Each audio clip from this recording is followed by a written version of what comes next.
Hello guys, কালকে তো video দিইনি। এদিকে আজকের ভিডিও এই সাইড মারা হয়েছে। কালকে আমরা ছুটিতে ছিলাম। এদিকে এটা পুরো সাইড মারা হয়ে গেছে, 2 ফুট করে ঢালাই আছে। এদিকে এগুলো সব সাইড মারা হয়ে গেছে।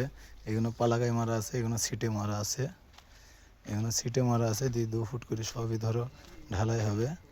এই সবই সিট মেরে দিয়েছি। এগুলো এদিকে গোটাটাই সিট মারা আছে, গোটাটাই তোমার সিট মারা আছে। এগুলো এক সাইডে এইটা কমপ্লিট হয়ে গেছে। এদিকে গোটাটাই কমপ্লিট আছে, এদিকটা বাকি আছে। এই দিকটা দেখে এই দিকটা পুরো ঢালাই হবে। এদিকে এটা পানির ট্যাঙ্কি, চারিদিকে রড গাঁথতে আছে ডাবল করি, তোমার ডাবল জালির ম্যাট করা আছে। এটা চারিদিকে রড বাঁধা আছে, পানির ট্যাঙ্কি হবে। আর এদিকে সাইড মারা হয়নি, কালকে দেখি সাইড মারবো। এগুলো যদি কালকে ঢালাই হয় সাইড মারবো। তো পরবর্তী ভিডিও আবার তোমাকে আমি কাজের ভিডিও ছাড়া অন্য কোনো ভিডিও আমার কাছে পাবে না আশা করি। আমার শুধু কাজেরই ভিডিও থাকে। তা যে যেখান থেকে দেখছো লাইভ শেয়ার করো, আরও কাজের এরকম বড় বড় ভিডিও দিতে থাকবো। অনেক অনেক ধন্যবাদ।